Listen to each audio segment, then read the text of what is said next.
by the School of History, Philosophy, and Religion and the Office of Academic Affairs. If you didn't know, OSU being a federally sponsored institution is required to have an educational event about the Constitution on September 17th. Why September 17th? Well, this was the day back in 1787 when the Constitutional Convention adopted the Constitution to be ratified a couple of years later. In the interest of education, we decided that what we would do is pick a contemporary and urgent problem relating to the Constitution, and that issue has to do with whether corporations are persons and open to all of the rights and privileges of persons. I do expect that soon one of them is going to run for Congress. Aren't they already there? Oh, well, they have representatives there and have for a long time.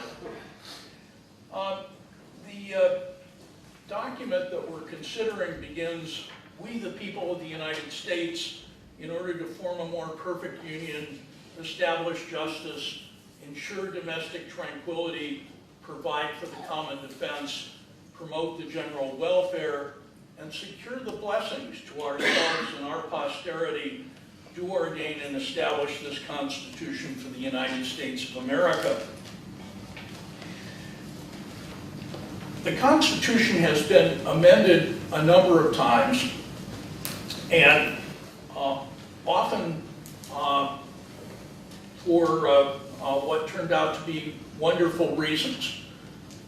Ending slavery, allowing women to vote. And so we often tend to think that amendments and changes to the Constitution represent progress. But there have also been changes which really turned out not to be so wonderful. The passage of prohibition, for example, turned out to be a social disaster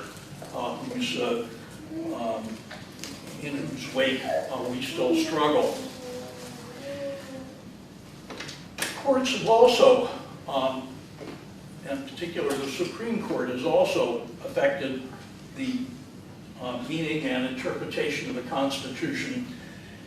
And part of what we want to do today is to talk about the history of corporations in the United States and their relation to the courts and the Constitution. And I think this is in the interest of making it plain that this is a living document and that you can't just look at the Supreme Court, you have to look at the life of the country as a whole in order to understand how these things come about and what to think about them. So we have a distinguished panel here. Ben Mutschler is going to talk about early American corporations. Ben is the director of the School of History, Philosophy, and Religion. Then Dan Lykins,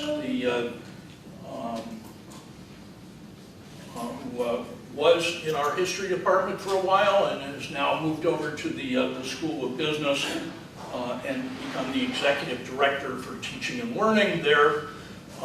We'll talk about the 19th century, basically, or a good part of the 19th century.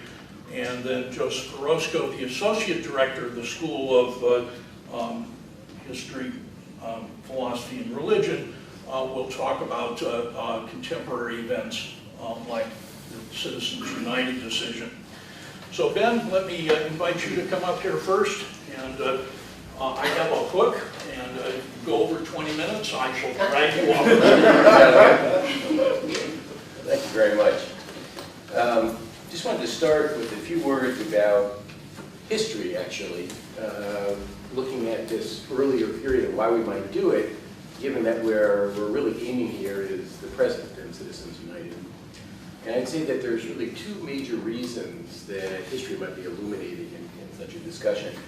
One, of course, is that history tells us about change and continuity over time, and it helps orient us with reference to the past. So the present hasn't been just invented, but in fact has a long trajectory. And I think that perhaps, we'll see, we haven't had dress rehearsal yet, the other two speakers will address that strand more strongly than I will.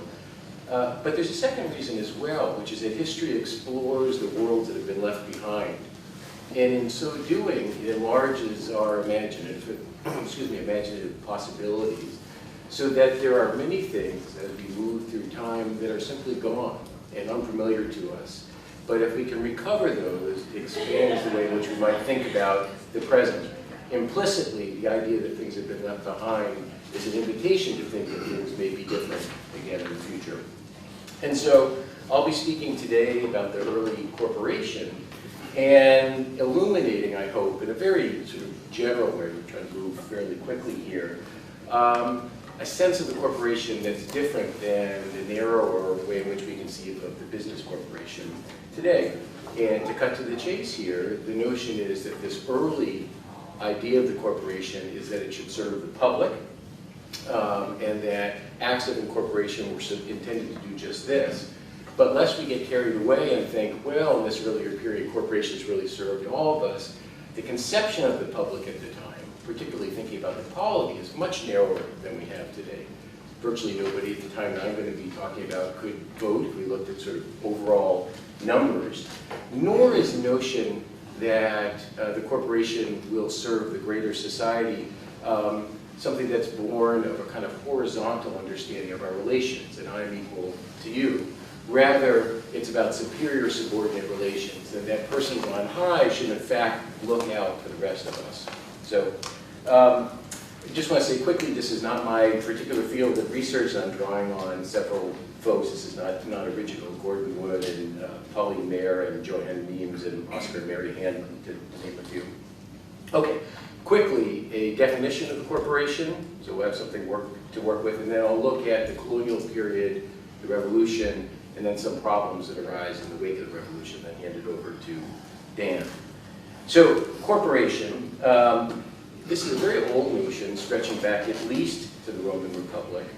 And it means to join in one body, the corpus, so that a group of people may make rules for themselves, function as a single person in law so that they can sue or be sued, they can hold and alienate property, and that the corporation will exist past the lives of the people that have been incorporated, usually through a royal charter in the period that I'm looking at.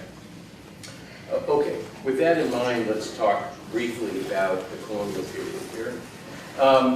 There are, as part of the colonial experiment in North America, very clear examples of corporations at work. And while there's not many acts of incorporation, they're significant for the early history of America. Not least of which are the Virginia Company, which is chartered in 1606, and the Massachusetts Bay Company, which is chartered in 1629, both 1 year before settlement in Virginia and Massachusetts, respectively.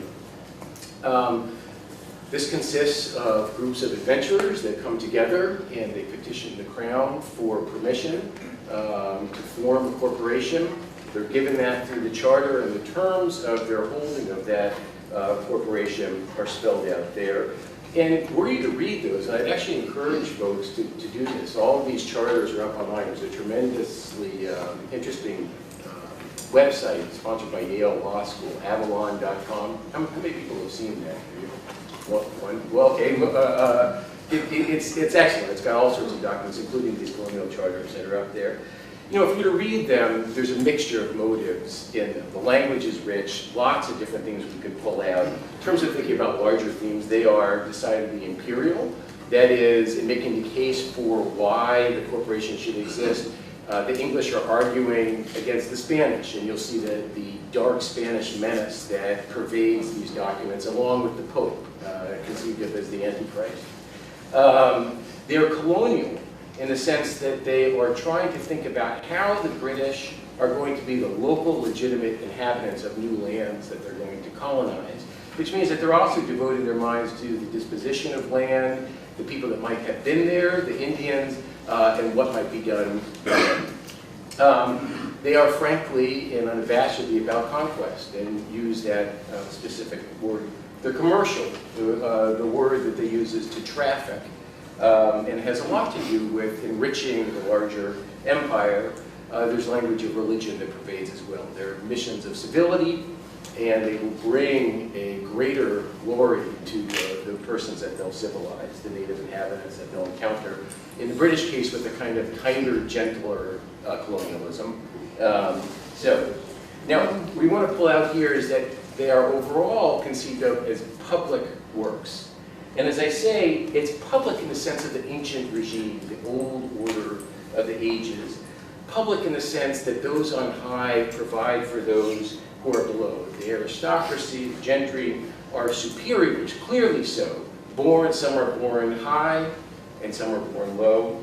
And society consists of the reciprocal relations between the two. Protection from above in exchange for allegiance below. And so, men of prominence were charged with doing public works. And if you wanted to get something done in this period, you would often go to somebody who had the means and ask them to provide for building a bridge, for example. So that kind of sense emerges from these early charters. They're also explicitly economic, what we might say is economic and political. These early charters are meant to draw a profit. And for whatever reason we attribute to, say, the Puritans coming to America, making a profit is a major one in the case that they make it at the time. Maybe that's less surprising with Virginia, but it's true throughout the colonies. It's supposed to yield a profit.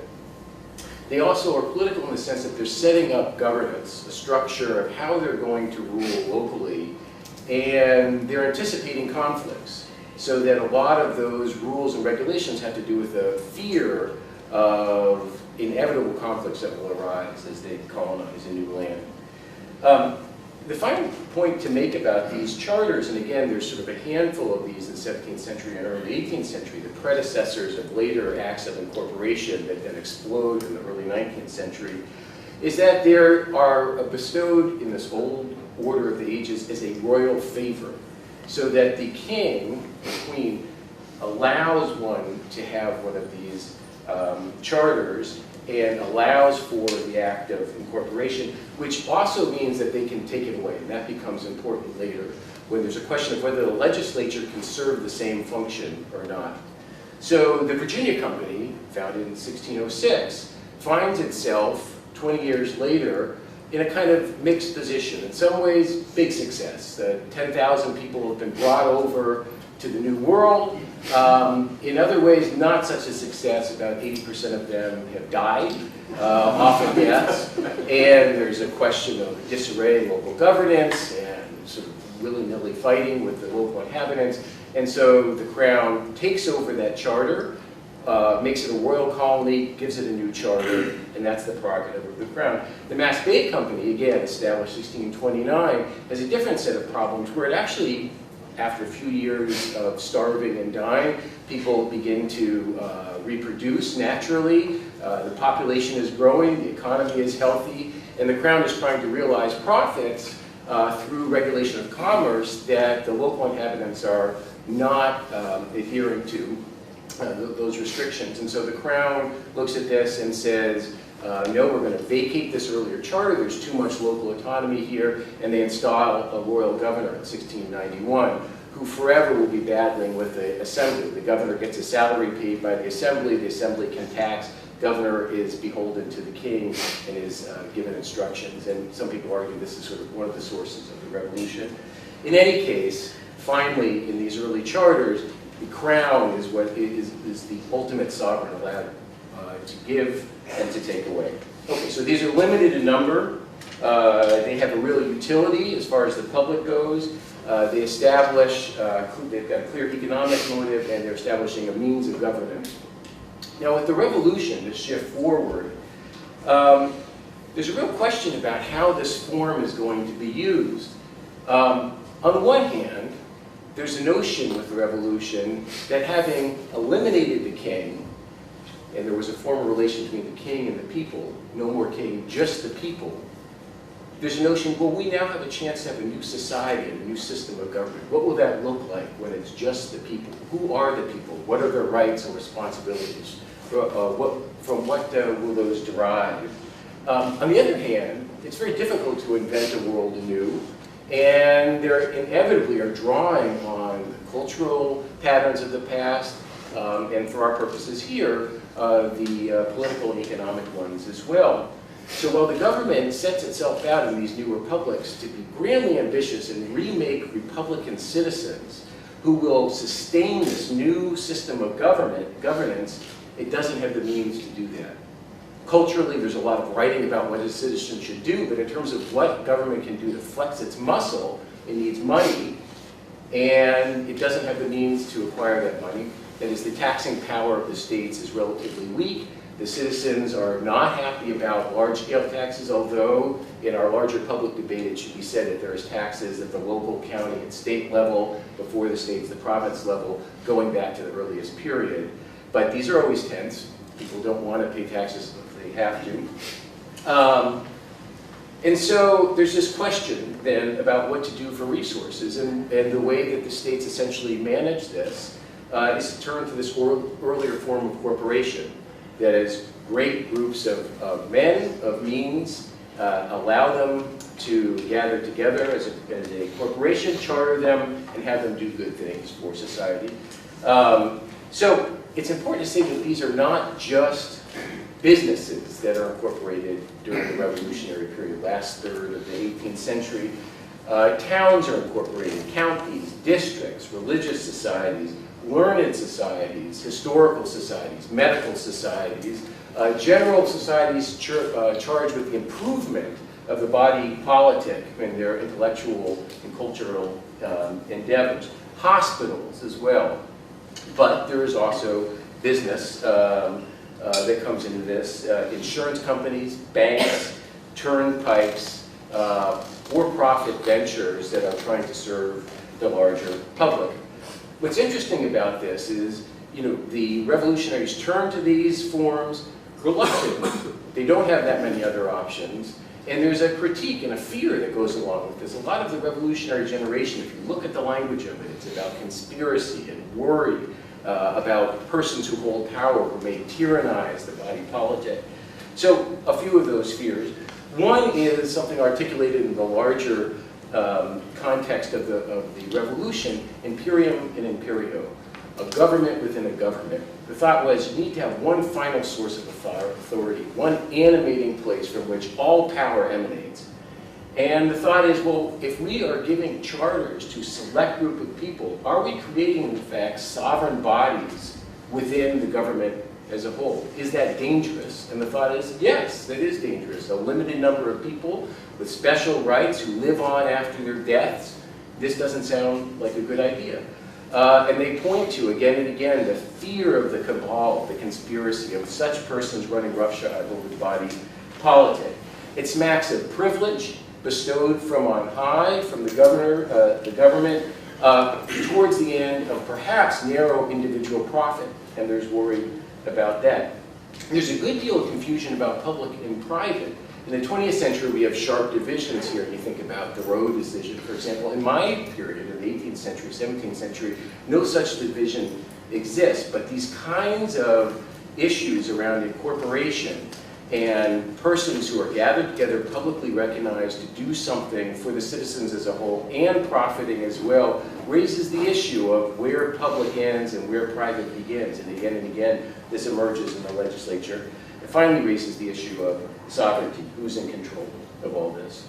Well, finally, these issues wind up bubbling up to the courts. And I think you'll hear a good deal about various court decisions in the 19th century. I'll just mention a couple of these quickly and then conclude. The question of public and private winds up finally being adjudicated in the Supreme Court in Tarrant versus Taylor in 1815, which says that this whole cluster of corporations can be divided. There's a line between the public ones and the private ones. And so public is defined as those that are getting charters for the corporations of counties, towns, cities.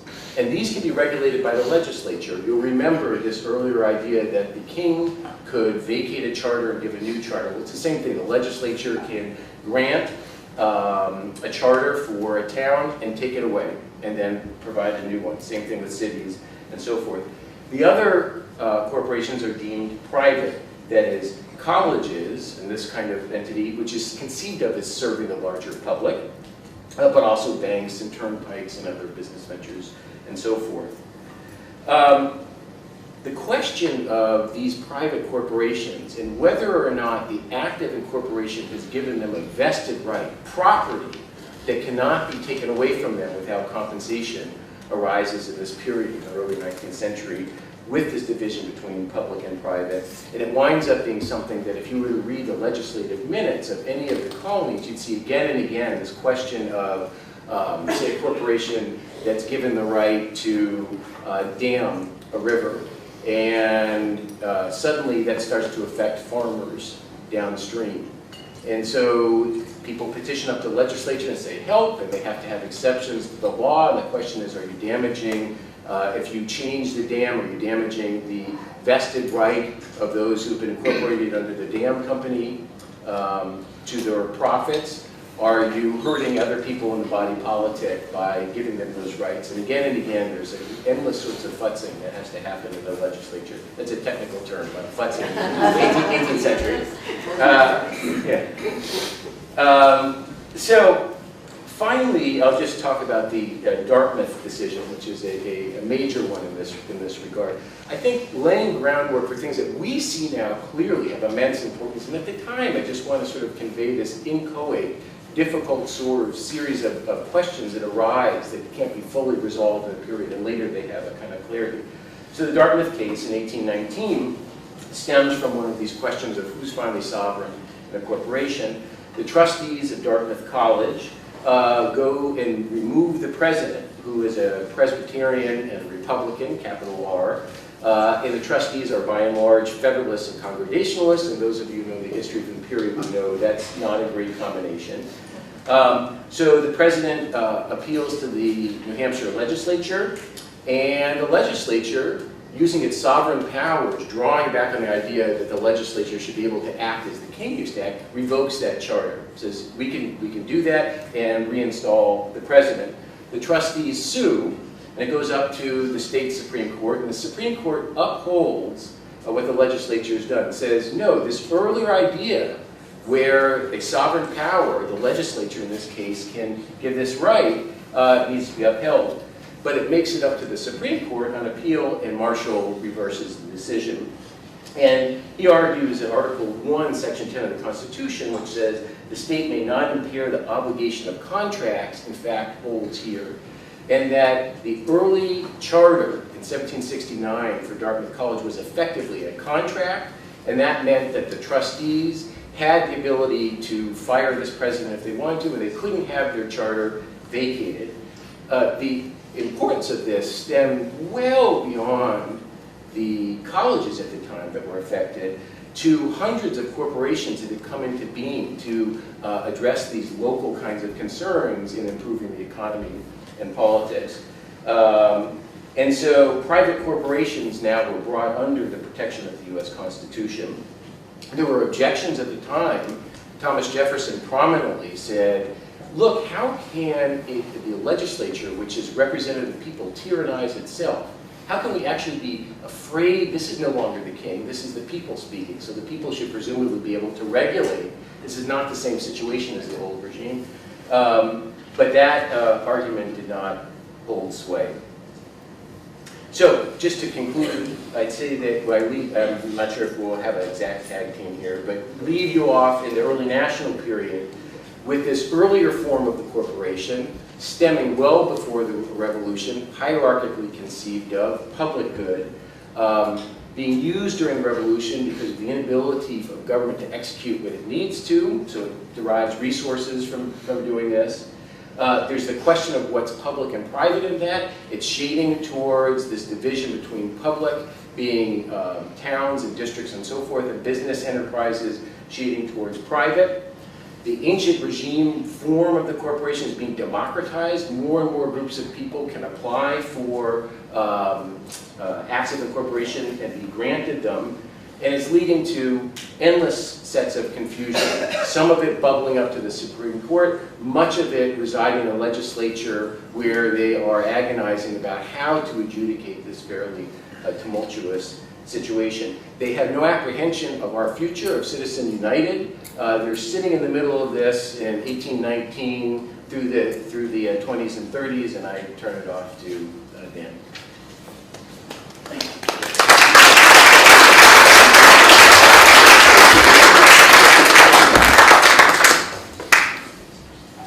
Well, we'll make a good transition since I pick up with Dartmouth.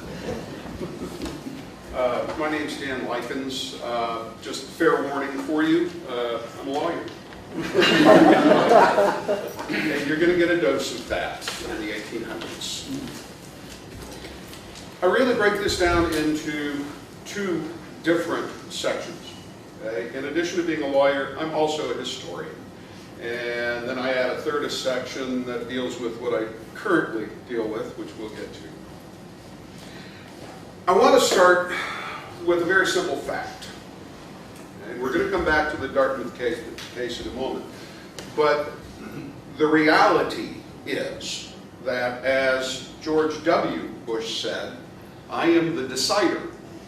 Well, when it comes to the Constitution, we need the same function. There is one arbiter of what the Constitution is in our system, and that is the United States Supreme Court.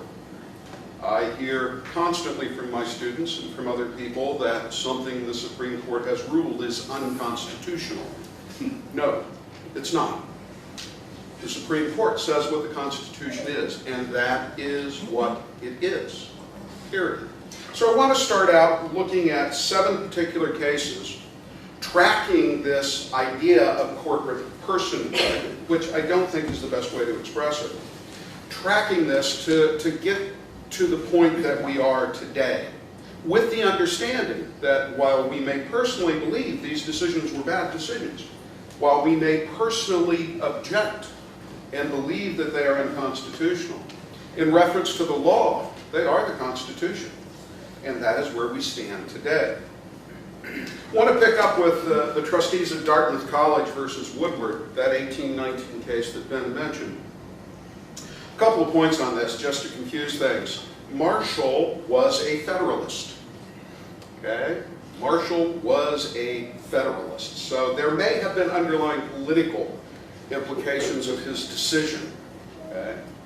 But from a broader perspective, from a legal perspective, what the Dartmouth College case says is, yes, a charter is a contract. Charters issued by the royal government for Dartmouth, because that was its origin. It was a grant by the king. Charters issued by state legislatures, which is to this day how corporations come into existence. They are chartered by the action of state government. They are creatures of government. But one of the primary keys to that holding the United States Supreme Court in the Dartmouth case was that the charter was a contract, and it could not be infringed by the action of the state legislature. So that is, in fact, extending the protection of the contract clause of the Constitution to an artificial entity, to a corporation. And that is the beginning point. It's probably the first recognition that this artificial entity, this unnatural person, if you will, has constitutional protections. And whether you agree with that or not, there it is. That's where it starts. I want to skip ahead almost 70 years in reference to the issue of corporate personhood to the case of Santa Clara County versus Southern Pacific Railroad, which was an 1886 case. This, I'm sure you're all familiar with, is the famous head note case.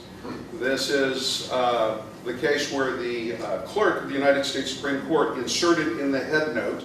And for the non-lawyers among us, when you read a Supreme Court case, there are head notes. That's the synopsis of the case presented by the clerk of the Supreme Court.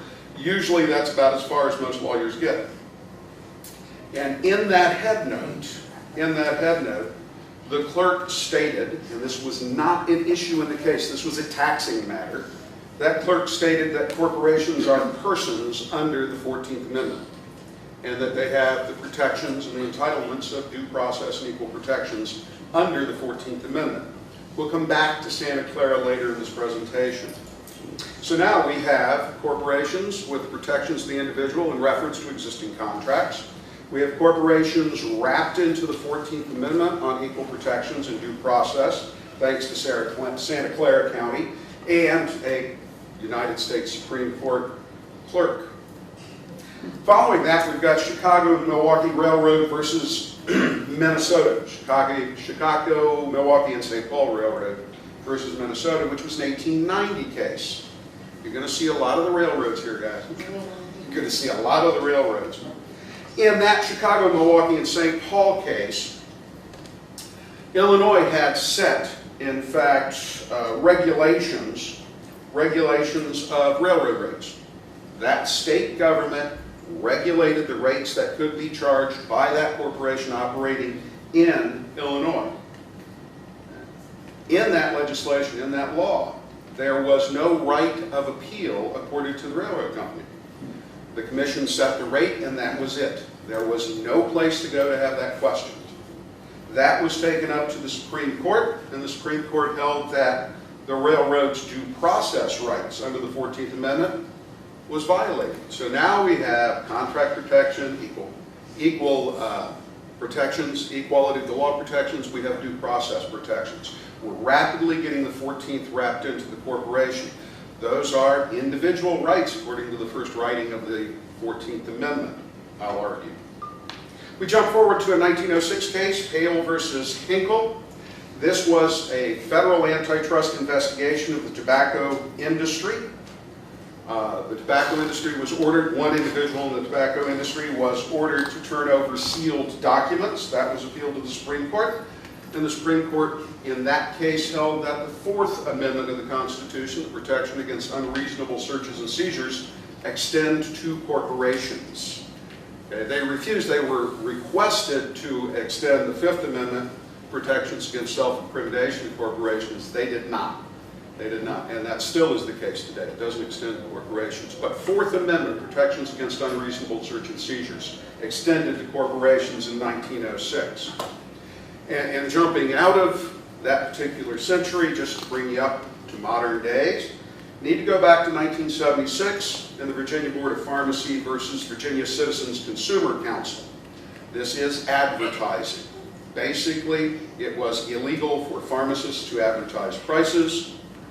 That, in fact, was thrown out by the Supreme Court based upon a protection of businesses, that corporation's right of commercial free speech.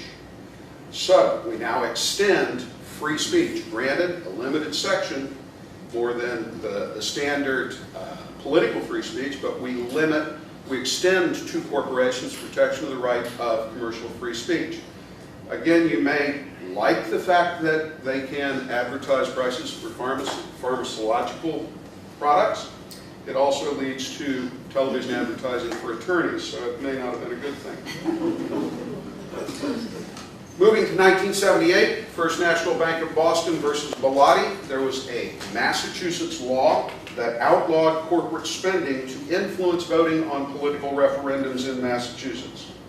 Made it to the Supreme Court, and on this one, the Supreme Court extended to corporations the protections of political free speech rights under the First Amendment. So we've got the 14th, due process, equal protections.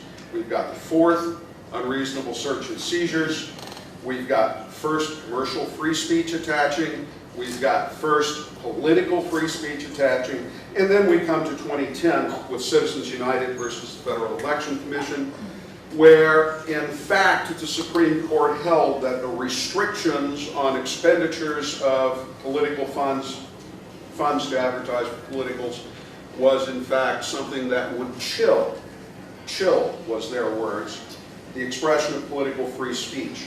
So we fully extended political free speech rights to take it back to that document, not only corporations, but also unions. Be aware, Citizens United lifts the restrictions for corporations and unions both. It's where we stand today. That's the law. That's it. Whether we think it's constitutional or not, that is the law. Corporations do involve themselves with and have the protection of many of the rights of the Bill of Rights and the underlying Constitution itself in the Contracts Clause. And whether we like it or not, whether we agree with it or not, that's the way it is. That's the law you're talking to. Okay? This is the law. But I'm also a historian. And historians do ask why, how, and with what effect. So I want to shift now a little bit to look at how we get to the point that corporations enjoy many of these rights of natural persons under the Constitution. And that's basically something that's going to happen in the 1800s. Okay? But to really get an understanding of this, I want to drop back just briefly to early colonial period, the colonial period and the early national period. In that period of time, as Ben has inferred, both individuals and government operated with at least skepticism about corporations. More candidly, often with open hostility toward corporations. These colonialists were the ones that held the Boston Tea Party. And it may have been a celebration of freedom for those of us today, but for those of those people throwing things overboard in Boston Harbor and in Charleston Harbor and in Philadelphia Harbor and in Freeport and in the Bahamas and in Bermuda, it was an act against a royal corporate monopoly. It was an effort to subvert the monopoly in tea granted to the American East Indies Company. And so you're looking at a population, you're looking with the revolution and the creation of the American government, you're looking at both a polity and a government that views most corporations from the point of view of royal monopolies. And it is hostile. They also view it from the traditional thing of, the king granted, the king has the ultimate power of the corporation. This move to transfer that to the state legislatures, to government itself, to our non-royal government, is afoot. So while we have this negative and fearful attitude toward corporations, we also have that more local and regional attitude, and that's the belief that corporations are an appropriate form to deal with local problems. If you need a bridge and the people won't vote a tax for it, then you charter a bridge corporation, and yes, it's the wealthy who get behind it, and yes, they are allowed to make a profit out of it, but that profit is highly regulated. The corporation has a limited lifespan, and it is there to accomplish a public purpose, to do a public good. And most early corporations in the early national and late colonial era, in fact, are along those lines. They deal with local problems. They are highly regulated. They are creatures of the state. They are under the control of the state, and most of the time, in the charter document itself, they exist for X period of years. They are for one limited purpose, and the amount of profit that they can take out of it is regulated in their charters as well. So that's how they're seen. At the point of the revolution, that attitude transfers. But the question becomes, and this was debated in the Constitutional Convention, what level of government should control corporations? James Madison, in fact, presented a motion to the Constitutional Convention so that all authority to charter, regulate, and control corporations would shift to the federal government, would shift out of the state government and to the federal government. That was rejected, apparently based upon a fear that connecting a potential monopoly with federal power was a bad thing. And I believe they're looking back to the American East Indies Company, looking back to those royal monopolies. So Madison's move to shift control of corporations to the federal level fails in the Constitutional Convention. So hence the power of the corporations, the power to create corporations, the power to regulate corporations, maintains itself on the state level. And again, most of those corporations that were chartered at that time were used for local public purposes. The concept of a corporation merely to pursue profit was not part of the game. It wasn't there. By the early 1800s, there were 335 corporations chartered in the United States. Most of those chartered by the states, all but 3 or 4 by the states instead of the federal government, and they were for public works projects, canals, bridges, turnpikes, roads, those sorts of things. It wasn't until 1813 where we get the first American commercial corporation, not incorporated to pursue a public purpose and accomplish a limited goal, but rather incorporated to join together a group of people for the pursuit of profit. And that was the Boston Manufacturing Company. It, along with all of the others, were tightly regulated by state government. They were regulated through the terms of their charter. And after Dartmouth College in 1819, what the Supreme Court said in Dartmouth College is you can't pull their charter unless the state reserves the power to do so in the charter. So after 1819, you start seeing a lot of charters with the reservation of all sorts of power on the state level, okay, responding to that Supreme Court decision in Dartmouth College. The issue develops in this era of control of the corporations. Control of the corporations by local authority. And this is where Dartmouth plays an essential part. Because Dartmouth College case, the United States Supreme Court decision in the Dartmouth College case, was the first time that a United States court had upheld the rights of the corporation against the power of state government. It's the first time the court system said the state government doesn't have absolute arbitrary authority over corporations. And that is a big change. That is a big change. It's shifting the power center out of the state level into the federal constitutional level. Okay. Do note there was a lot of negative public response and state government response and a lot of outrage about the Dartmouth case.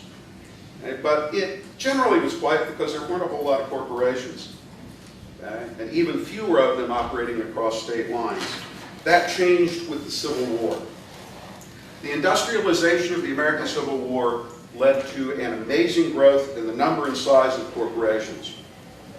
Many at the time expressed concern for this change. Lincoln's comment on this was, and I quote, "As a result of the war, corporations have been enthroned and an aura of corruption in high places will follow, and the money power will endeavor to prolong its reign until wealth is aggregated in a few hands and the republic is destroyed. God grant that my suspicions be groundless." That was Lincoln during the Civil War. The expansion of corporate power and the limitations on the expansion of that power by state government authority to regulate them, that started before the Civil War with the expansion of the railroad system. In the 1850s, the brains behind the Pennsylvania Railroad, a fellow by the name of Thomas Scott, got the Pennsylvania state legislature to revoke its tonnage tax. Pennsylvania had a tax on the tonnage of freight going across the state. Scott got the Pennsylvania legislature to revoke that. The way he got them to revoke it was to promise state legislators if they voted against it, they'd run a railroad into their district. It should be noted that out of all of those public officials that voted for it, in the next election, every one of them, except one, lost their re-election bid.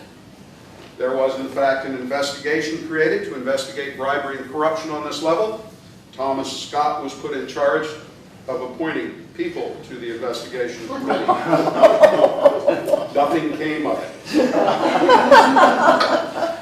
The continuation of state government regulatory authority over corporations created tremendous problems for those joint stock companies as they grew in wealth and power in the 1880s.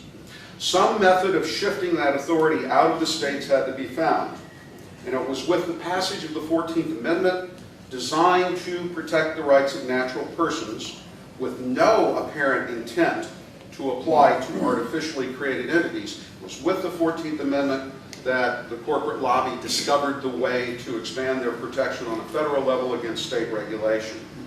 We see this in an 1877 case, Munn versus Illinois. The state of Illinois had, in fact, regulated freight rates for railroads going through the state. That got to the Supreme Court. The Supreme Court in this one upheld the state power to regulate those rates by a 7-2 vote.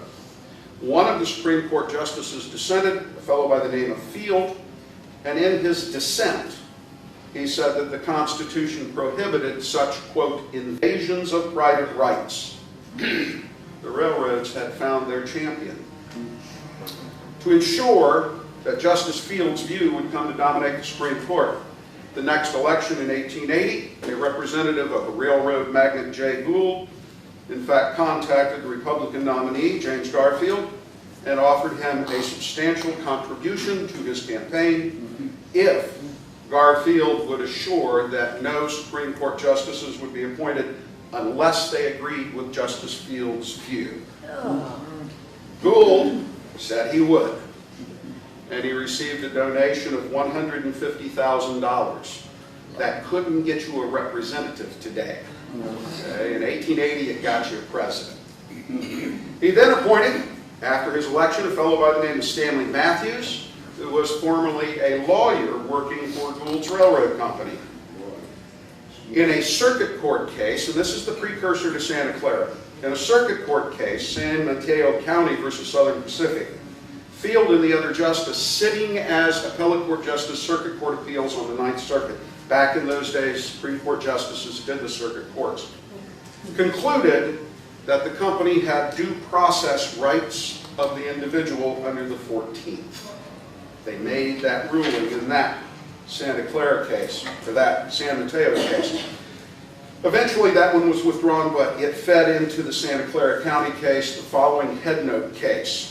I do note in that headnote, though, that the Chief Justice of the Supreme Court at that time had instructed the attorneys at the beginning of the Santa Clara case that they would hear no debate on whether the 14th Amendment covered corporations or not, because, quote, we are all of the opinion that it does. So yes, it was a clerk, yes, it was a headnote, and yes, it accurately reflects the opinion, based on further rulings, the opinion of the Supreme Court. 14th Amendment attaches to corporations as natural people. So where did the court get this idea the 14th was written with the intention of applying to corporations as well as to natural people? They got that idea from one of the men who drafted the 14th Amendment. Senator Orosco Collins was on the committee that drafted the 14th Amendment. After he lost re-election, he became an attorney for the Southern Pacific Railroad. And in the San Mateo County case, he went before the Ninth Circuit Court of Appeals and declared that treating corporations as people was always the intent when they drafted it among the drafting committee. And he produced his secret notes of the secret deliberations to back it up. The San Mateo case was withdrawn before any decision was reached, but Conklin's statements apparently had an impact on the subsequent Santa Clara case. The 14th Amendment was written clearly to protect the rights of newly freed Americans after the Civil War, and it quickly became a tool to protect corporations. Between 1890 and 1910, the United States Supreme Court heard 307 cases dealing with the 14th Amendment.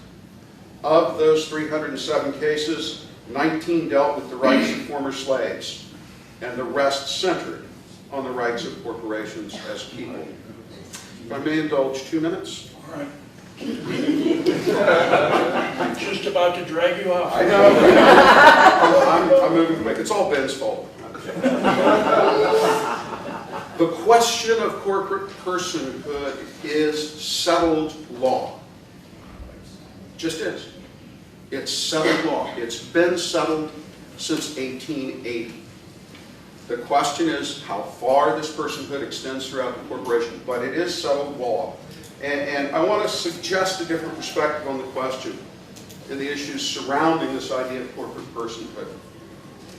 Doug Guthrie, who is the dean of the School of Business at George Washington University, proposes that instead of being concerned with personhood of corporations, we should instead look to their citizenship, since in his view, the personhood issue is settled. He urges a three-prong evaluation of citizenship in corporations. First, he says, in evaluating citizenship, we must ask ourselves, how much does an individual contribute to support the state that protects him, her, or it? Second evaluation, the extent to which the individual is subject to the laws of the land. And the third evaluation is the extent to which the individual can influence the laws that define point number one and point number two. He proceeds to point out that from 1900 to World War II, corporations paid taxes on an even level with individuals at about 9% of gross domestic product. Since Taft-Hartley in 1947, individual payments in the form of taxes have remained constant at about 9% of GDP, while corporation contributions have dropped over time to about 1%. They hit it in 2001, and they have stayed constant at 1% since 2001. As for liability, corporations enjoy much greater freedom than individuals. Since the inception of the Occupational Safety and Health Administration, out of the 200,000 workplace deaths, 11 individuals have served jail time for any of those deaths. As to the power to influence law about the above two, the corporate lobby is a $3.5 billion industry that influences lawmakers' decisions daily. Guthrie concludes with the comment that, quote, if the die has been cast these many years on personhood, then the debate today must truly shift to citizenship. The key point is that if corporations want citizenship, which they have fought for nearly 2 centuries to achieve, then they need to take on the responsibility of acting like citizens.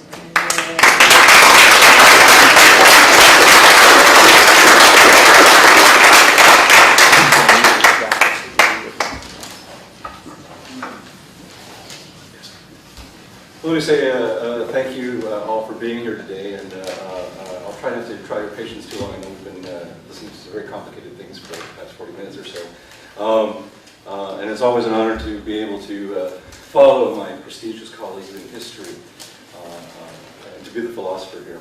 Let me tell you, I want to begin with a story. So in 1992, I graduated from college, and I had a bachelor's degree from a prestigious liberal arts college in Portland, Oregon, which essentially meant this, right? I was a philosophy major. And so that meant that I, even though I had a nice name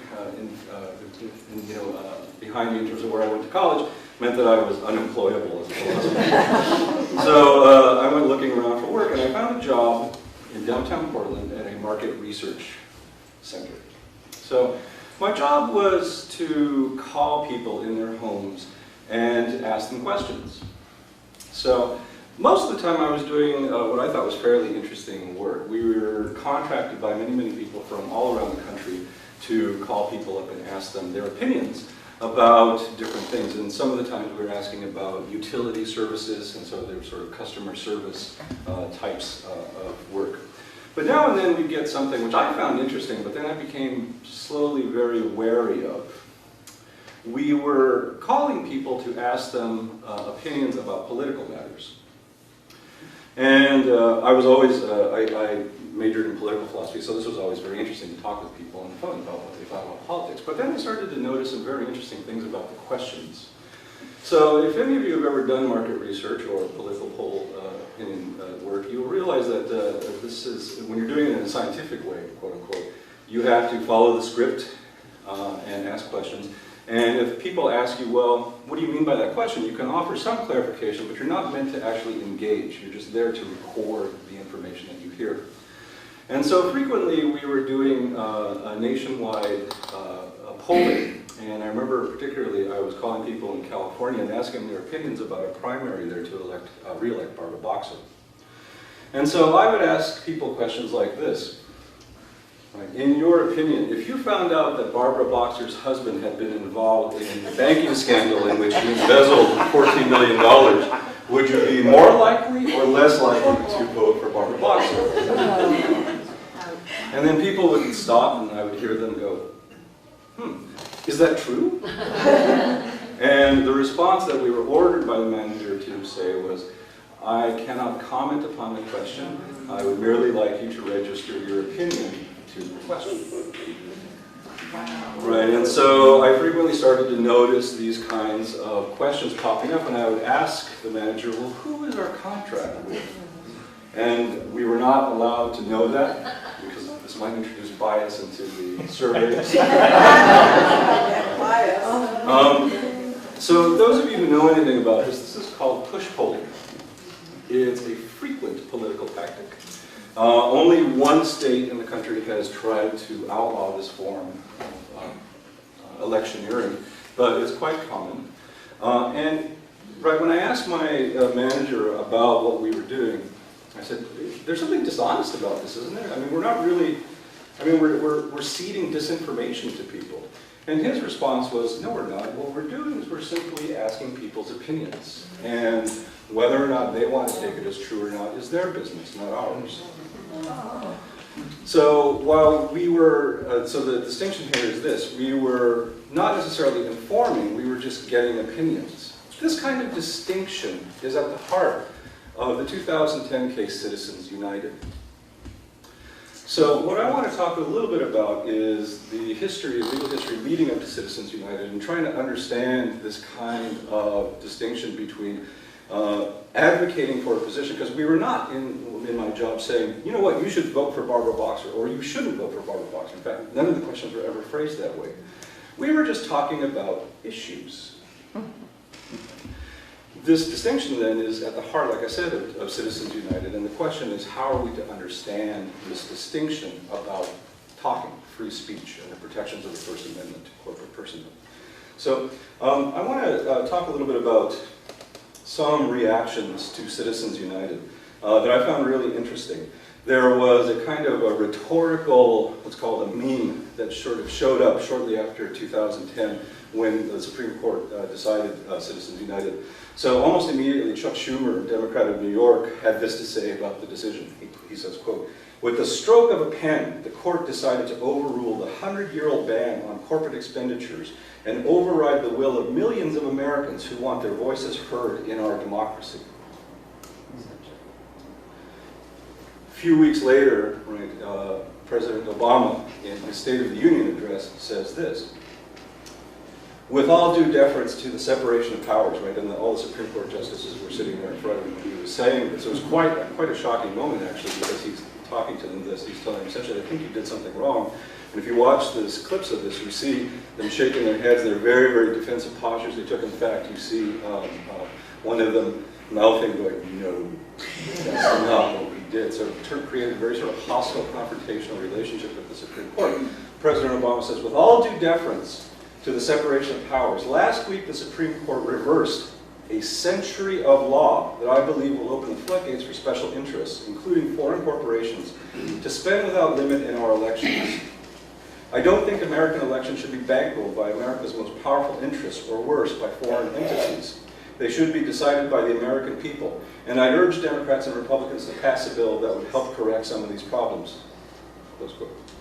So this story started to come out by many Democratic politicians that somehow we had undone 100 years of regulations of corporations in the United States. And what I think we've seen is that's not true to some extent.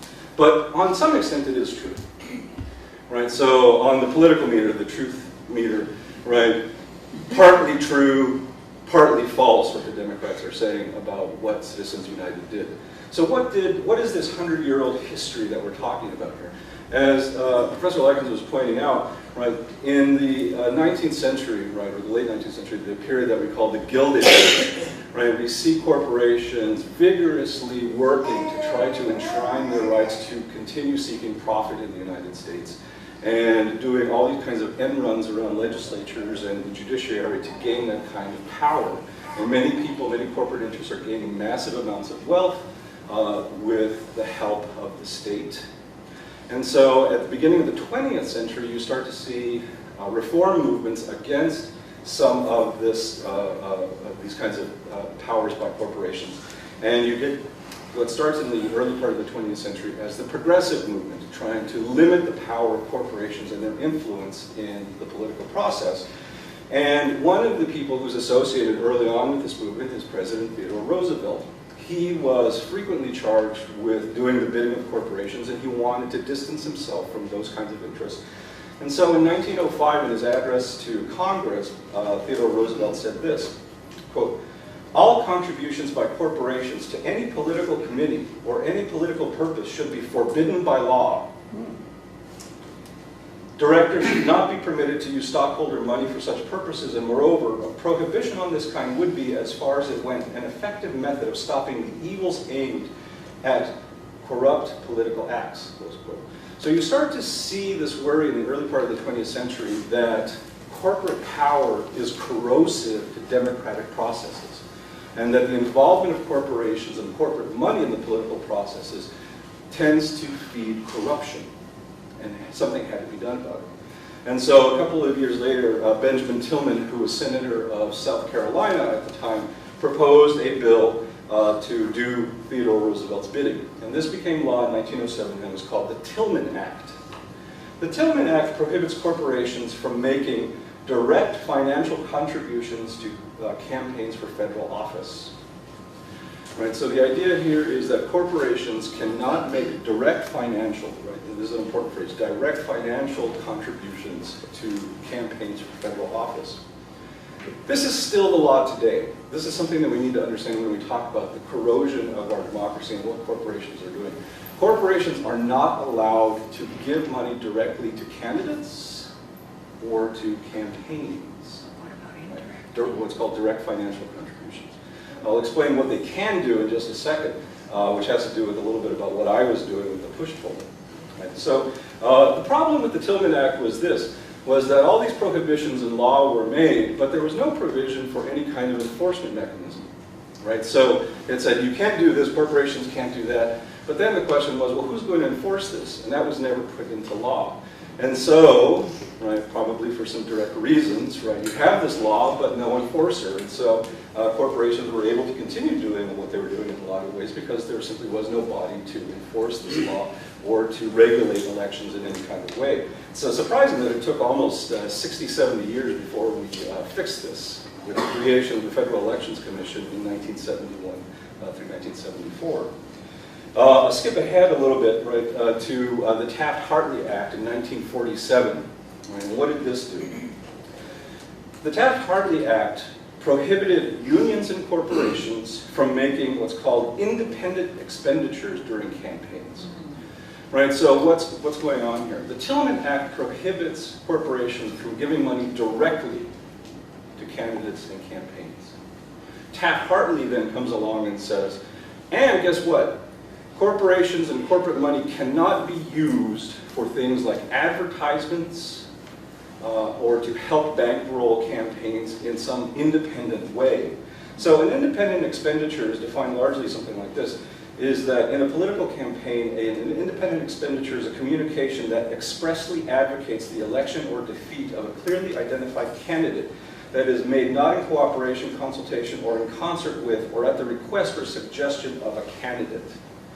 Right, so an independent expenditure is when a corporate body, right, well, independent expenditure committees also have another name called political action committees. So a political action committee can make a, according to Taft-Hartley, would not be able to make a commercial that says, vote for Smith for Congress, right? independently being coordinated with it. So the campaign for Smith has its own ads that they're putting out there saying, hey, do this and do this. Taft-Hartley says corporations cannot make advertisements to help any particular candidate themselves. Now, this is the important thing. Citizens United overturns Taft-Hartley. In 1947, the Congress said that corporations should not be able to engage in this kind of speech. Right? Independent expenditures, which are independent endorsements, essentially, of candidates for office. So the important distinction here is what's called express advocacy. Right? This is what my manager was telling me, right? When I said, hey, isn't this something slightly dishonest? His response is, well, we're not telling people how to vote. We're not mentioning, do this or do that. We're just simply talking about issues.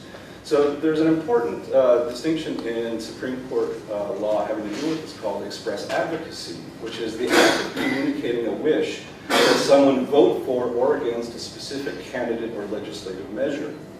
In 1947, right, Congress prohibited corporations from being able to engage in that kind of speech, express advocacy.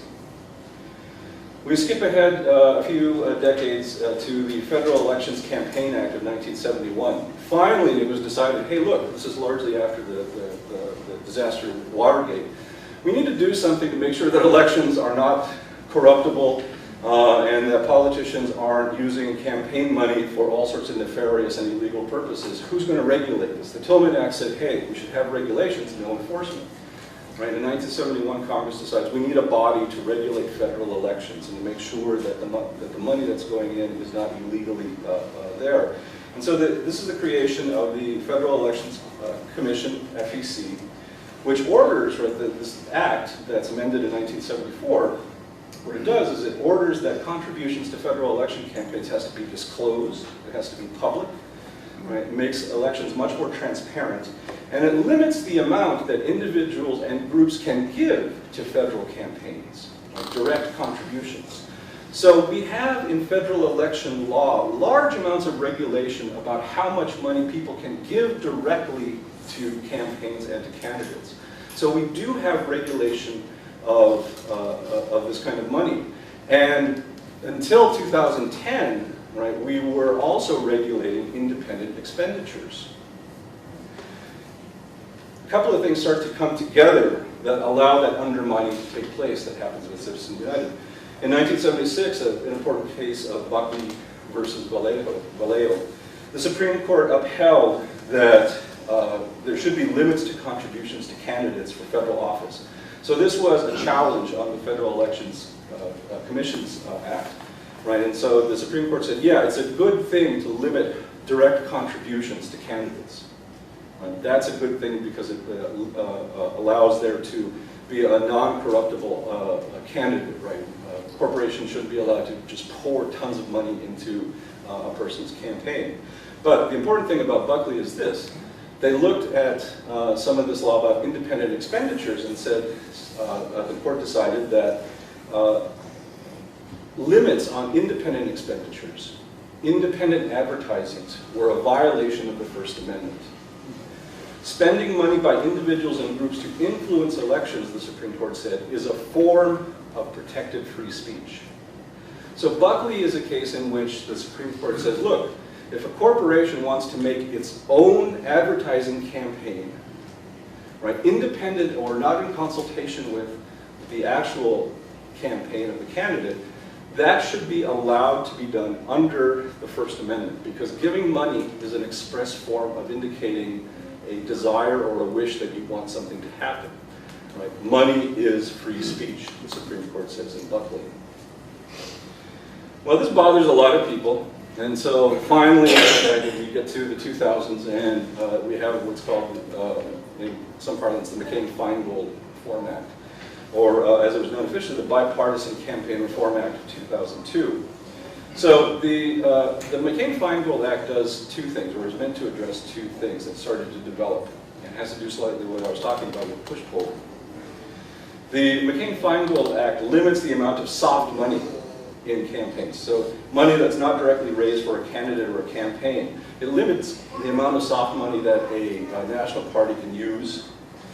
And it put limits on the kinds of issue advocacy ads that corporations could create, right? Defining what they called electioneering campaigning. So an electioneering campaign is something like this, right? Where a corporation or a group decides to have some kind of an independent ad, right? So these are now legal according to Buckley. A corporation can create some kind of an ad, right? And talk about an issue. Right? They don't necessarily say vote for a person. They don't necessarily say don't do this. They just simply say, do you know that this took place? Right? What's an example of issue advocacy? Well, the Swift Boat campaign was a classic example of issue advocacy. In no time did they ever say, don't vote for this candidate or don't do this. They just simply said, did you know? It was sort of like a history lesson. Did you know that in the past, this is what John Kerry was like? Right? It's sort of in the same way that I was doing push polling. If you knew that Barbara Boxer, her husband, did this, would you do this? In no time have I ever said, you should do this. I just simply said, did you know this issue? So we're talking about issues. And so the McCain-Feingold Act tried to limit that kind of speech because they believed that that was corrosive of the process. People would get confused about what was going on. If you constantly saw Swift boat ads, you had people calling them up, and right, this was actually one of the most nefarious examples of push polling came, I think it was in the primary in 2004, in which George W. Bush did some push polling about John McCain, and the question was, would you be more or less likely to vote for John McCain if you knew that he had an illegitimate black baby? Right? John McCain, of course, had adopted a baby from Bengal. Right? And so, technically, he had an illegitimate black baby. Right? But the way that this was framed and such led people to believe something about John McCain's character. And this is quite common. So the McCain-Feingold Act was an attempt to try to rein in that kind of discussion in the political process. Right, so let's get to Citizens United. What does Citizens United do? Well, let's understand the case first, what was going on. Citizens United is a group, a political advocacy group, and they produced in 2008 a film called Hillary, the movie, which was quite disparaging of Hillary Clinton and said that she was manipulative, lying, frequently engaged in criminal conspiracies and so forth. And they wanted to air this movie nationwide during the Democratic primaries in 2008. Now, the Federal Elections Commission, because of McCain-Feingold, ruled that Citizens United could not air this movie because they considered it a form of electioneering. It was sort of like push polling. And they believed that it violated McCain-Feingold. Well, Citizens United then decided to take this all the way to the Supreme Court. They sued the FEC to be able to distribute their movie. And the Supreme Court ruled that, as a matter of fact, they said, any kinds of limits on issue advocacy are limits on the First Amendment. If people want to talk bad about John McCain's illegitimate baby, or they want to talk about how Hillary is involved in criminal conspiracies, right? Those are talking about issues, right? And those should be allowed as part of free speech. And so the Supreme Court said, look, direct contributions to corporations, by corporations to federal candidates and campaigns is prohibited. Corporations cannot give money directly to the political process in that way. So Tillman is still in effect from 1907. What is gone are prohibitions on this very murky area called issue advocacy or independent expenditures, in which groups are not working in consultation or direct coordination with campaigns, but have an opinion. They want people to think a certain way. And Citizens United had said that putting any kinds of limits to that kind of speech, even if it's done by a corporate group, is a violation of the First Amendment. Notice that in Citizens United, the issue of corporate personhood does not come up. They don't talk about corporate personhood. This is an issue about free speech. It's previous cases that have established corporate personhood, and the Supreme Court has just simply said that persons, whoever they are, can engage in this kind of speech. So there have been, let's shift a little bit to talk about this, right? So what do we have? We have regulation on the kind of money that can come into campaigns. What we don't have any longer is the regulations on this gray area about issue advocacy. And there have been attempts to try to regulate it, but Citizens United undoes it. And so we are left in this kind of realm in which people can pour lots of money into these kinds of campaigns that result in misinformation, confusion, and some people believe is corrosive. Right? But we do have regulations. So corporations can't run amok entirely, but they can confuse us significantly. Right? That's really the issue. Right? Is that corporations have an enormous amount of money to swamp the field with messages that can be half-truths, no truths at all. Right? What Citizens United has decided that the government is not in a position to decide, right, who gets to talk about what issues. Now, there are attempts now to try to do something about this. Of course, many of you I know from the community are involved in these efforts.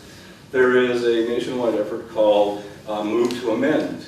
And the Move to Amend movement is a movement that's trying to push for a constitutional amendment that would put into law, to the Constitution, 2 points, right? Corporations should not be considered natural persons, and money should not be considered speech.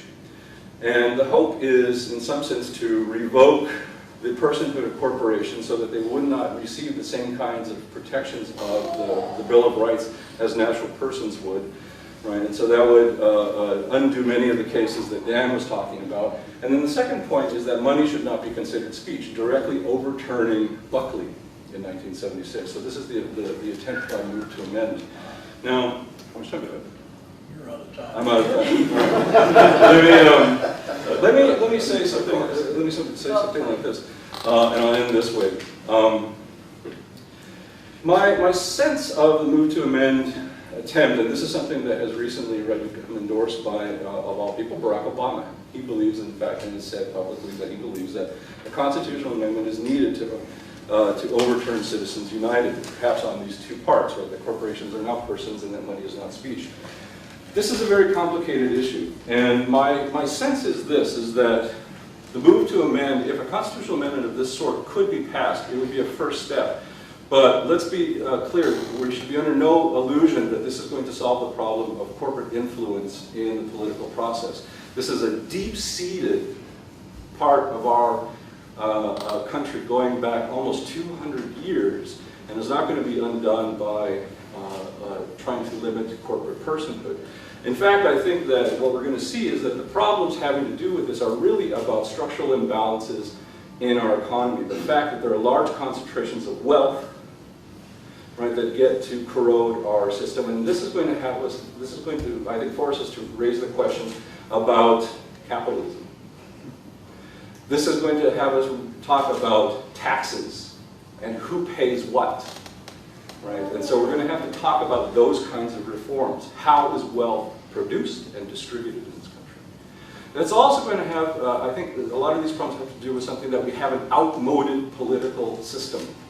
We have institutions in our government that are directly about prohibiting the public participation of large numbers of people. And it was designed this way. That's something that we need to understand, is that our government institutions made in the 18th century are about concentrating power for small groups of people. We have been steadily increasing who can partake in the political process, but there are certain structures that are just simply outmoded and undemocratic. The Electoral College, for instance. The US Senate, for instance. These are unrepresentative bodies that frequently stand in the way of changes in taxation, representation, and various kinds of rights. And so we need to have a much broader conversation than just simply corporate personhood. We need to have a discussion about the political structures of our democracy and the political structures of how wealth is produced and distributed. And I think that the Move to Amend movement and all these other sorts of local movements that are about disempowering corporations are good to the extent that they begin a discussion about these issues and raise awareness about what corporate personhood is. And we can start to talk about this history in rich ways. But realize that the work that we're going to need to be doing is about inequality in our society at a much deeper level. And right today, we celebrate, or some of us at least do, the 1-year anniversary of the Occupy Wall Street movement in Zuccotti Park in New York, right? Who has raised the issue of inequality, the issue about jobs and who has access to what. Right? That discussion has started. We need to continue deepening those discussions. We need to deepen the discussion about participation. Right? And realize that it's not just the corporations that are the bad people here. There's a lot of corrosive corruption that we need to deal with.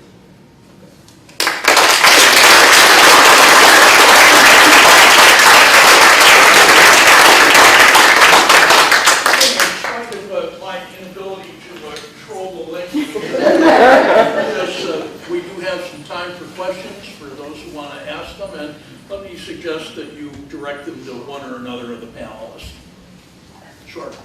I suppose this, well, it's directed to everyone, but it's sparked by your comments toward the end. The issue of the Trans-Pacific Partnership. I don't know who of you knows anything about this because it's on the QT. And even our state senator, who tried to find out what the terms of it were, was unable to. It's been called NAFTA on steroids.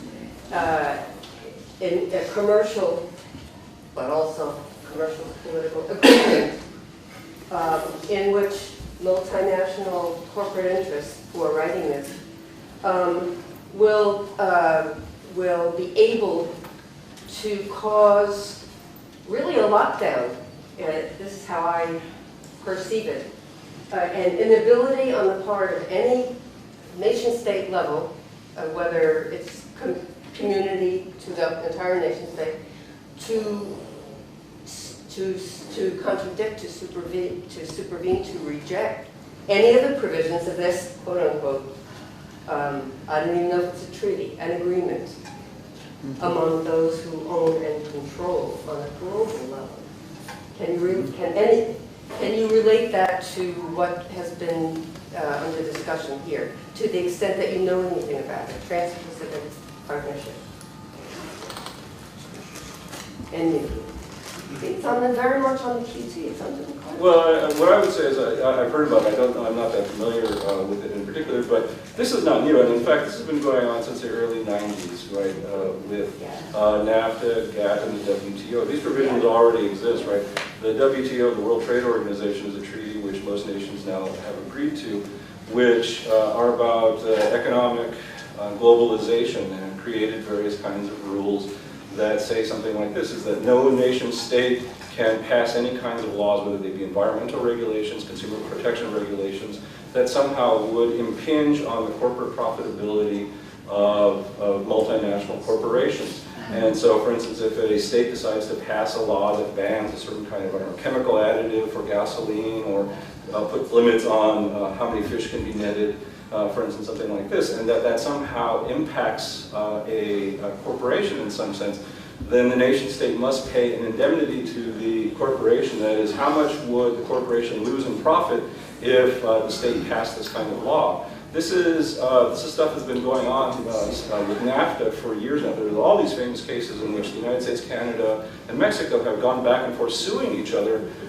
for these kinds of laws. Famous cases in which California passed a law that would ban a certain kind of fuel additive that was seeping into the groundwater. It just so happened that a Canadian corporation was the one that made that additive and would lose a significant amount of money if California banned that additive to be added into gasoline. And so Canada sued and said, well, look, if California passes this regulation, then you, the U.S. citizen, must pay us, a private corporation in Canada, right, all the profits that we would lose over the decades that this law would be in place. And so what you're talking about here with this agreement is not new. We've been doing this since 1994, when NAFTA went into existence, and then at the same time with the World Trade Organization. But so to speak about the connection, what we're seeing now is that corporations are not purely just national now, they're multinational, operating in many, many different jurisdictions. And you're starting to see a creation of a legal realm to protect the rights of corporations operating at that kind of global level. And you have a level of now global governance that says that when governments, either at the national or local levels, pass laws that would infringe on corporate profitability, they have to pay for the loss of profits. Right? And that, in some sense, to echo what Dan was saying, that's the law that we've been living with now for over 20 years, and it's only continuing to develop and strengthen. I'd like to ask Dan a question too. Is this evolving global governance structure is really following what you outlined as having happened here in the United States, but whereas the federal government is able to preempt the state government, which is able to preempt local governance, what's happening now with the WTO and now the TPP is that it looks to me as if the corporations, the global corporations, are now going to be able to preempt sovereign nations and everything below that. In other words, it's disempowering the sovereignty of individuals, states, and literally nation states. I mean, that's what it looks like to me. The WTO, an interesting organization, to say the least. When you look at the concept of international law, which is what we're talking about, throughout the long run of history of nation states, international law has been, in many regards, a gentleman's agreement, to be generalized by it. Because if a nation state chose not to follow the norms and the customs, then they were free not to follow it. Now, if there were consequences, if they're willing to pay the consequences, that's fine. WTO is, in fact, other than the Nuremberg trials, the first time I know of where what can be seen as international law actually has coercive authority behind it. And that coercive authority is the economic boycott process of the combined members of the 167 nation WTO as to, paying for loss of profits. Well, I mean, if the Canadian company wants to sue in the States and the American courts go away, there's no way to collect in the United States. The coercive authority is, if that happens, then all other 166 nations of the WTO are obligated to respond with boycotts and other economic consequences. So the points you make about subverting national level authority and creating an internationalist legal system, yeah, the WTO has coercive authority. You can call anything a law you want to call a law. If there's not coercive authority behind it, it's merely a recommendation. Okay? WTO has coercive authority. So you're absolutely correct. I was under the impression that the WTO and this new one that they're talking about, the Pacific Trans thing, that it actually has set up its own courts. I mean, it's actually set up its own arbitration systems that are secret courts, and they're manned by people we don't know who, for what purposes or anything like that. And the results of those decisions are binding. And then I guess that's when all the coercion comes in. But yeah, I'm not familiar enough with the WTO hearing structure to say whether there's secret tribunals or not.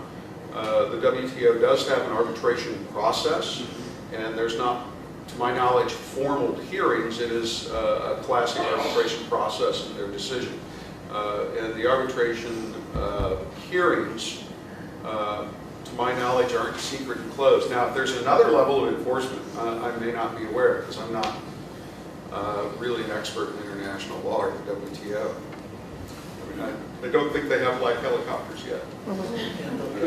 Okay. It seems like I've heard recently in the news about some large nonprofit, maybe political, being challenged, the status of it being challenged because it doesn't have a public benefit and it didn't necessarily even state in its papers of incorporation that it intended to have a public benefit. So my question is this a way, maybe another way of getting to your citizenship approach going back and enforcing what laws we already have on the books about who gets to be a corporation, who has corporate rights. And then I wonder if any of you would have any comments about the suggestion that maybe we should be calling for a constitutional convention by Larry Lessig. What was your first question? Nonprofit status. Yeah, the nonprofit status is really, domestically in the United States, nonprofit status is purely a recognition by the IRS that this corporation is operating for a public good, public hospital, those sorts of things. So when you call a company nonprofit, it doesn't mean they're not making money. It means they're getting a tax advantage, they're getting a tax exclusion.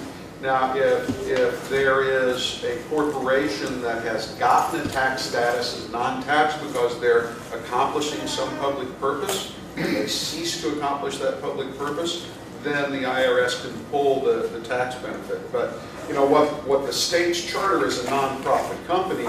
They call anything they want non-profit.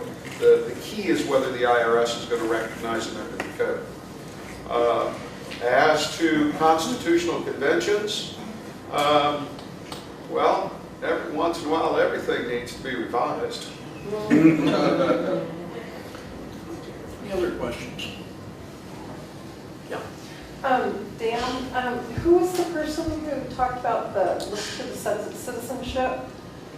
That's Doug Guthrie, Guthrie. Okay, thank you. And let me make sure on the spelling. And he is the Dean of the School of Business at George Washington University as Guthrie. Doug Guthrie. Thank you. There is a movement afoot nationally and even in our own county. I think the group here calls themselves the Benton County Community Rights Organization. Has that been I missed some of this presentation. Philosophically, I'm already aware there's a tremendous problem. And as a human being, I'm already an activist trying to do what I can to make it more better for all of us in a democracy. Has anybody talked about that? Because I'm not a leader or an activist in that particular issue, but I know there are some people in this room that are. And these people here, all of you, most of us have come here because we know there's a problem. Maybe a few of us came because we just wanted to get more information. My thinking is if you don't do something about it, besides learn about it, we haven't done enough. And there's 2 sign-up sheets outside for Move to Amend for this Benton County Community Rights Group. Are you all signed up? And if not, why not? Okay, any other questions? But that was a question. Has it been talked about? Has anybody brought that issue up? What's going on locally? What's going on here? What's really happening on the ground? Someone want to address that? What's that? Oh, to respond to his question? Yeah. Oh, I'm sorry. I mean, there's a very active Move to Amend organization here in Corvallis that put it on the ballot. Right. You know, and they were also very active in getting the council to make a resolution requesting, you know, I mean, that's what it's about. Right. Is requesting a constitutional amendment. We're also very active in working on our state legislature. We intend to get a resolution through our state legislature, which is the first formal step in the constitutional amendment process. Good. So yeah, there's people doing stuff. There are people doing stuff. How about that second part, though, the Benton County Community Rights Organization, trying to work at a new layer of democracy? I can address that. I'm with the founding members of what we're calling the Benton County Community Rights Coalition. We started out as GMO-free Benton County, and we are organizing to put an initiative on the Benton County ballot to assert our right to govern ourselves by declaring our right to a sustainable food system within Benton County. We are also declaring the rights of the rights of nature to exist, persist, and recharge their natural cycles. We're also declaring that the people of Benton County are sovereign and that we have the right to govern ourselves. I have copies of the initiative, the draft initiative, that you can ask me about. We're also putting on a democracy school on October 5th and 6th that is being put on by the Community Environmental Legal Defense Fund out of Pennsylvania. And we're trying to educate the people here in Benton County about our right to govern ourselves and how we can initiate that through we are a home rule county, through the initiative process so that we can say what goes on in our community. So if you have any questions about that, I'll be out at the table. Okay, I think you were first. Well, I'd just like to ask the panel a question. Looking at, what do you see coming up as the next Citizens United, as far as we know that, while we're trying to put a stop, with an amendment possibly to take some things back, the other side is working to, what's the next step? What's the next cog that they would be doing if they can get more people in the Supreme Court, get more things in their favor? So I guess, do you see where that's going in giving more rights to corporations? I'd love to make a projection on that, but there's too many very, very smart people figuring out too many very, very devious ways to get around everything. I have no idea where they're going. Well, that's what I meant. What are they? What is the corporation? What's their next move? Yeah, that's what I mean. I have no idea what they're going to go after next. Personally, I think we ought to start taxing the international transfer of funds. And that'll give them something to fight for a long time. Yes. Okay, I think there was a hand there. Yeah. So I'm struck by what seems to be a shift in the last 260 years away from this sense of ethics and morality that I believe was behind the life, liberty, and pursuit of happiness line towards life, liberty for some, and pursuit of profit. And I understand, I comprehend the idea of freedom to create something and not have everything done by a centralized method of production. I comprehend how that makes society develop faster and possibly better. But how you're describing the WTO and this Trans-Pacific and this ability to, I want to invent something that's going to pollute California's water, so they should pay me to not do it. So meth production, we should be, they should just skip doing the illegal thing and threaten to do it, and they could die wealthy and without having to go to jail. It's just, there's something very twisted about the way you're describing it, where any base ethics is gone, and how and why is that? Well, the one thing I would say is I always dislike nostalgia. I always dislike this sort of story that says, way back in your era, right, things were a lot different, and we fought for things. Right, and I think the story actually should be this, is that it's always been this case. It was never the case that the colonials were these great ethical people who believed that, in liberty and justice for all. It was always about liberty and justice and pursuit of happiness for certain groups of people. The struggle has always been to try to widen the scope of who gets to enjoy those rights, who gets to enjoy that freedom. And so what I think that we should focus in on is the questions about struggles for increasing democracy.